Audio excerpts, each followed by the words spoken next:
Hi everyone, Aaron here for Zollotech, and the iPhone 16 Pro Max and the Samsung S24 Ultra are both great phones and flagships from both of the companies. I thought we'd compare them, everything from the overall design, displays, cameras, and much more. Now the first thing is the overall material. Both of them are titanium, both of them have glass on the back and the front. The S24 Ultra actually has Gorilla Glass armor, where the 16 Pro Max actually has ceramic shield, but it's a new generation that should be more durable. As far as the overall size, well, the S24 Ultra has a 6.8-inch display, 1440 by 3120 at 505 pixels per inch. It has 120 Hz and goes up to 2600 nits of brightness. The 16 Pro Max is a 6.9-inch display, 2868 by 1320 at 460 pixels per inch, goes up to 2000 nits, has 120 Hz ProMotion, and can go down to 1 nit of brightness. Now, when it comes to the overall displays, the S24 Ultra definitely works better in bright situations. The reason for that is an anti-reflective coating. If I turn both of the displays off, you can see the reflections here side by side in the same sort of lighting. The S24 Ultra does a much better job of handling that overall reflective glare that you get, and these both do not have a screen protector on them, so you can definitely see it, and you can even see it when the display is on. When it comes to PWM or pulse width modulation, that's the way they control brightness. They both actually utilize this. However, the S24 Ultra is at a much higher rate and probably won't bother your eyes as much. It's hard to see even at 240 frames per second on both devices, but the 16 Pro Max is right about 240 Hz, where the S24 Ultra is at 480 Hz. Again, at 240 frames per second, you can sort of see this, but in general, this just means that the S24 Ultra will probably not affect the majority of people who are sensitive to this. It can cause eye strain, cause some people to feel nauseated, or just uncomfortable to look at the display overall. So the S24 Ultra definitely is an improvement there. Now, the cameras, of course, are one of the main features of both of these phones. The S24 Ultra has a 12-megapixel f2.2 that can record at 4K 60 on the front. The 16 Pro Max has a 12-megapixel sensor on the front as well with an f1.9 aperture, but the rear cameras is really where it makes a big difference. On the back of the S24 Ultra, we actually have a 200-megapixel f1.7 wide, 50-megapixel f3.4 periscope telephoto zoom, 5x optical zoom. We have a 10-megapixel f2.4 3x optical zoom, and a 12-megapixel f2.2 ultra-wide. We can record up to 8K 30 as far as the overall video goes. With the 16 Pro Max, this actually comes in with a 48-megapixel f1.78 aperture, an ultra-wide that's been upgraded with a 48-megapixel f2.2 with autofocus, and a telephoto 12-megapixel f2.8 with 5x optical zoom.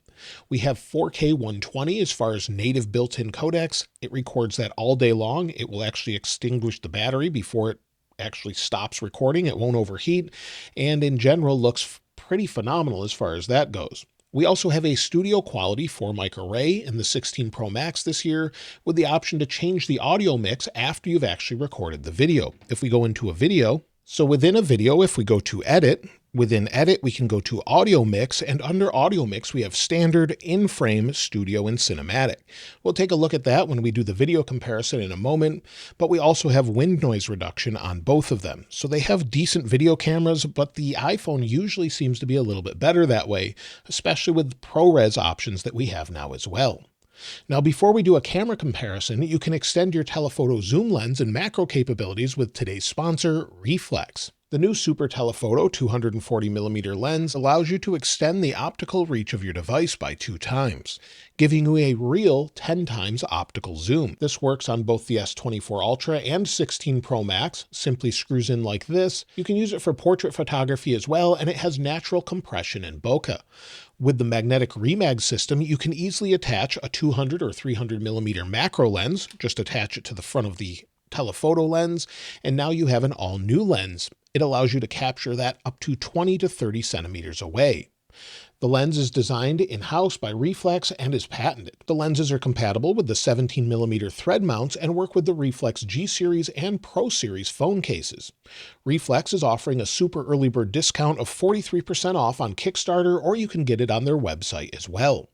Now let's go ahead and take a look at a comparison between the cameras, and I'll include a section with these lenses as well so you can see what they're capable of.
This is the forward-facing camera of the iPhone 16 Pro Max and the S24 Ultra. Both of these phones actually have pretty great front cameras. However, the iPhone 16 Pro Max now has 4 microphones to adjust between different sounds. So we have a standard mode that you're hearing right now. Then we also have an in-frame mode, and then we have a studio mode, and then a cinematic mode that adds in a little bit more of the environment. I actually prefer the studio mode or the regular standard mode, depending on how much of the environment you want to let in. But the S24 Ultra also has a pretty decent mic, but let me know which one you think sounds best and looks best in the comments below.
Now, all of the photos and videos you just saw were straight out of the camera without any modifications. You, of course, could adjust those with some of the new controls and the new camera control we have on the iPhone as well. This, though, I don't think really makes much of a difference in regular use. I find it's easy to open the camera. You can press it halfway, go in and zoom and things like that, or double press and go into different options. But in general, I don't find it helps with better photos. In fact, it makes them worse by making them shake a little bit. You also have the option to modify those straight out of the camera. That's something that's a little bit new, where you can go into edit settings here, and then you can adjust tone. So you have the option for tone where you can change this to whatever you'd like. So that's something that's a little bit different on the 16 Pro Max, but I don't think is a differentiator between both of the phones or a reason to pick one up.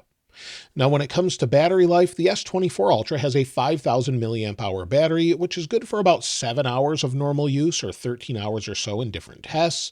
And the 16 Pro Max has a 4,685 milliamp hour battery. Now, Apple basically tells us it's good for 33 hours of video playback, sometimes more, sometimes less. But if you compare these side by side, they'll both get you through the day. Sometimes in some tests, the S24 Ultra wins, but in most of the tests, the 16 Pro Max wins, whether that's by 30 minutes or an hour and a half. It just depends on the overall test or what you're doing with them. Either way, I think you'll be happy with either of them. And when it comes to the overall charging, the S24 Ultra will charge in about an hour and 18 minutes, or 50% in 20 minutes, or 80% in 37 minutes.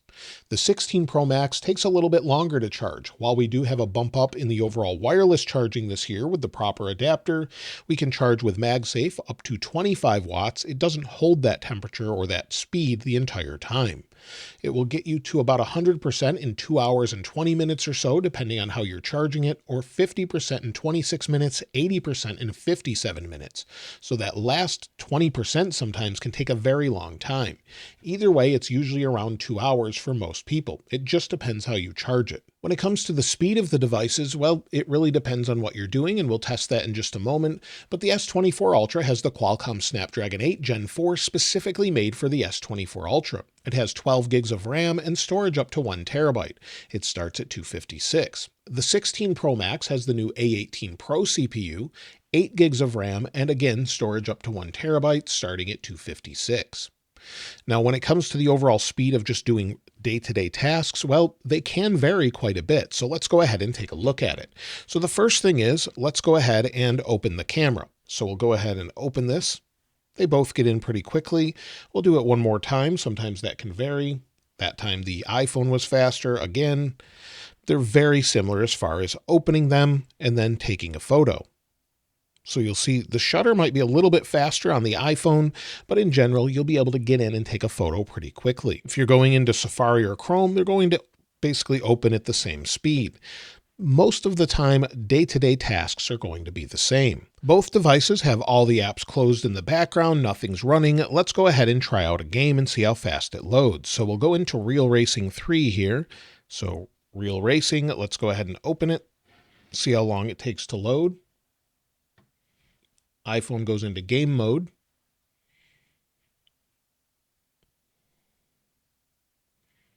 And they were very similar, but the S24 Ultra actually loaded that faster.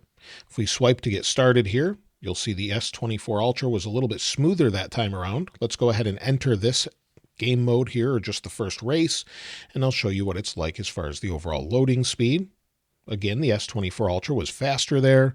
Looks very sharp and crisp. Let's see if we can get right in. And the S24 Ultra was definitely faster to get in. They look basically the same. They're going to run at the same smooth frame rate generally. However, I would say the logo on the hood here actually looks a little bit smoother or nicer on the S24 Ultra. But either way, they're very similar as far as the experience, and I don't think you'll notice much of a difference there, but the load times were surprisingly faster on the S24 Ultra. However, if we take a look at Geekbench scores, we'll go into this, Geekbench 6 here. I ran this right before actually making this video, so if we go into the history here, you'll see this is actually from today when I'm running this. And again, if we go into Geekbench, give it just a moment here on the iPhone, we'll go into the CPU history here. And again, the same day, the iPhone is much faster with 3,470 for single core versus 2,287 on the S24 Ultra. Again, with multi-core, it's 8,544 on the 16 Pro Max compared to 7,110 on the S24 Ultra. So definitely a significant change there. Now, maybe you wanted to edit a full-length video for YouTube or something else using LumaFusion. Let's see how fast we can export that in 4K. So we'll go into LumaFusion on both devices here. And I have the exact same project imported to both, set to SDR or Rec 709. It's the same exact project. I just exported one to the other. You can see there's two different clips here. Everything's identical. And let's go ahead and see what the settings are. Make sure everything's the same. So again, settings, you'll see they're the same. Rec 709, 16:9 landscape, 30 frames per second. And if we go back, let's go into export this. So we'll go to the export settings here. We'll export the movie and again to your location, and you'll see the settings here. So we have H.264. However, the file size on the S24 Ultra is a little bit smaller for some reason, but all of the settings are identical in every way. So I'm not sure why that is, but either way, it just may be the way it actually compresses versus what the iPhone can do. We'll use the recommended settings of H.264, although many times I use H.265. Let's go ahead and export this. So we'll go ahead and export here and export, and we'll start the timer and see what they're both capable of. Now, in my tests with the 16 Pro Max, it was actually much faster than the 15 Pro Max. So it's a little bit surprising to see the S24 Ultra pull ahead, even though it's a smaller file size, but everything's set up identically.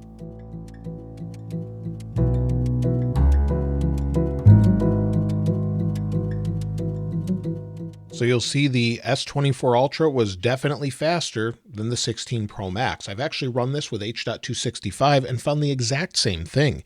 And again, all of the settings are identical. I'm not sure why it's doing this, but you'll see all of the preferences. We'll go in, everything's set exactly the same. In fact, it's the same project imported from one to the other. I put it on the iPhone, exported it to the S24 Ultra, and that's actually what I came up with. So I'm very surprised it's that much faster, but it seems like it is. I've, again, run this test twice, and it definitely seems to be a little bit faster for some reason. It could just be the application's not optimized for the 16 Pro Max, but everything's updated to the latest version. But either way, I think that's a great result, and I'm glad to see that they're both very fast.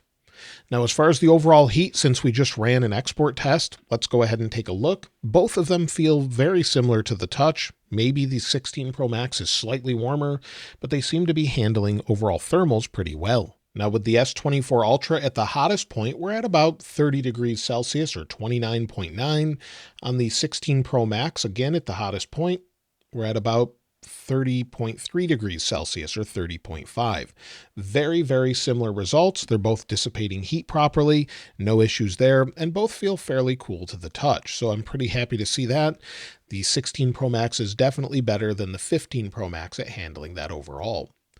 Now, when it comes to the overall OS, well, there's a very big difference here. Of course, Android's been more customizable for years and had AI features built in from the start. So we have things such as circle to search. So maybe we're on a web page. We'll go into this web page, press and hold, and you'll see here it shows you that you can hold the bottom bar to circle to search. So we'll go ahead and circle this, and it will find iPhones that are related to it. It's a very nice feature to have built in.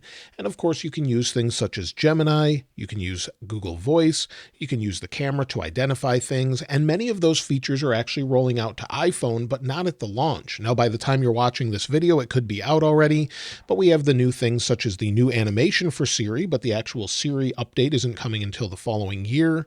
And then we do have the option to touch up photos and things like that. We do not have circle to search, but we do have different AI features throughout within photos typically. So here's a photo I took. We'll go ahead and go to edit, and then we can go to something called cleanup and then clean this up. So it will give suggestions once it prepares. It is a little bit slow and maybe it will speed up over time, but it takes a little bit, but it is private and on this device, so it's not really sending this information elsewhere. It knows that I've selected it and then it will delete it. So let's see how well it does. And there we go. It did a pretty good job overall. And I've used this example before, but here's my iOS 18 is out. What's new video. We'll go into Apple Intelligence and we've got writing tools. We can do things such as rewrite it friendly or just get key points, and then it will do this on device. That's the difference between this and Samsung or Google. So it just made a bunch of bullet points showing me what this actually is talking about. So there's lots of nice features. Now the Samsung had it earlier. Again, it's not as private, but you do have things such as Gemini you could use. Gemini is great. It can summarize emails and much more. So we're going to see more and more of this. The S24 Ultra is definitely ahead here, of course, with Google. And again, it's more of a matter of privacy and if you're willing to wait for those features due to privacy on the iPhone. Otherwise, the S24 Ultra definitely has it beat as far as overall customization. You can change just about anything you want with this device, so that's not unexpected. It's what we've had for years, but something that's definitely a little bit different between both of them. We also have generative editing, we have the chat assistant, real-time suggestions when typing, and much more, all built in already to the S24 Ultra. We also have the option for DeX, so if we want to use this with an external monitor, a keyboard and mouse, we can, and we can fully have maybe a small OS on the go, or basically what's equivalent to maybe Chrome OS on the go built into your phone all at once. So definitely some advantages here. When it comes to the overall OS and updates, well, iOS 18 gets updated regularly. Apple updates it all the time. The S24 Ultra is a little bit slower, but does roll out monthly.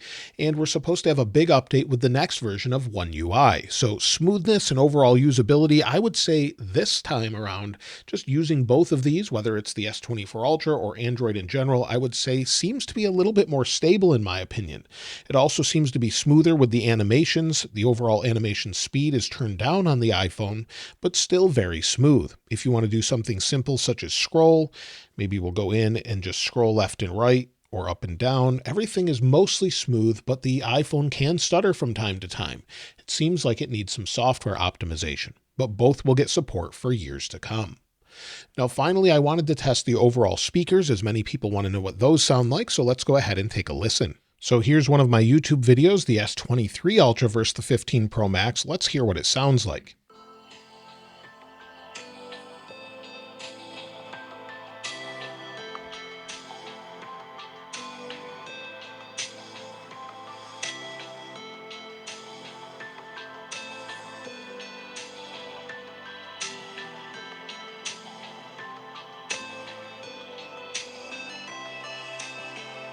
And now the S24 Ultra.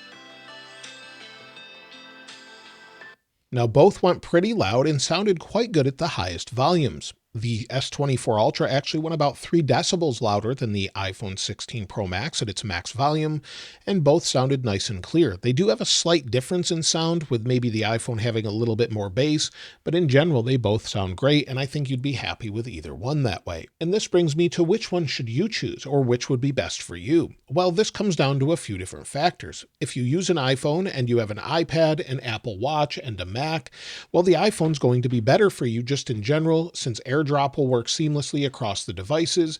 You'll be able to use them integrated with your different devices with iMessage and things just syncing across iCloud. However, the same is true with the S24 Ultra. If maybe you use Windows, you use Samsung DeX, you use a Samsung tablet, or Google services regularly, well, the S24 Ultra could be better for you. Now, again, one of the factors is the overall cameras. Cameras are decent on both of them, very good. They're the best of the best. And when it comes to video, if you're going to record video regularly, I would recommend the 16 Pro Max. However, if you're going to take photos and video and you don't really use video all the time, well, then the S24 Ultra is definitely just as good in many different ways. So it really just comes down to overall preference of what ecosystem you're in. Now, of course, both Apple and Samsung will support both their devices for many years at this point. So it really comes down to which one works best for you with the ecosystem and operating systems you use in your daily life, from smart accessories and much more. For me, it's the iPhone, as most of my family, all of my family except for one person, uses an iPhone, so using iMessage, Find My, and things like that is best. However, I could easily switch to a S24 Ultra, Samsung, Pixel, or any of those devices and be just as happy. I think it's great that they're both very equal in different ways, and let me know which one you think's best for you in the comments below. If you've recently picked one up, I'd love to hear from you, and of course, I'll link this wallpaper in the description like I normally do. If you haven't subscribed already though, please subscribe, and if you enjoyed the video, please give it a like. As always, thanks for watching. This is Aaron. I'll see you next time.